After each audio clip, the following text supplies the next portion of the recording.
Hello everyone, কেমন আছো সবাই? আশা করছি সবাই ভালো আছো। সকাল সকাল সব কাজ বাজ শেষ, একটু বসলাম বলতে ওদিকে রান্না বসিয়েছি। পিকলু সোনাও পড়তে গেছে, বাড়িতে কেউ নেই, তো রান্না বসে একটু ঘরে এসে বসলাম। আর সকালবেলা আজ হবে সকালের জলখাবারের রুটি। এটাই হয় রোজ, আলাদাভাবে কিছু বলার নেই। সকাল আর রাত আমার বাড়িতে রুটি হবে, এটা কমন জিনিস। আর এদিকে দেখো বড়মশাই নতুন একটা কাজ শুরু করেছে, সেটারই প্রথম ইনকামটা এসে সকালবেলা আমার হাতে দিল। সকালবেলা উঠে দেখি বড়মশাই পাশে নেই।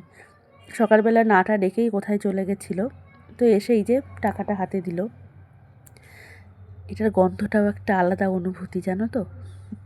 ওর ভিতরে একটা গুণ দেখি, জানো, ও যতই ইনকাম করুক, যত যাই করুক, নিজের কাছে একটা কিচ্ছু রাখবে না, ঝুলি ঝেড়ে পুরোটা আমার হাতেই তুলে দেয়। ওর এই গুণটা আমার খুব ভালো লাগে। প্রথম বিয়ের পর ওর সাথে আমার অ্যাডজাস্ট করতে প্রচণ্ড কষ্ট হয়েছিল।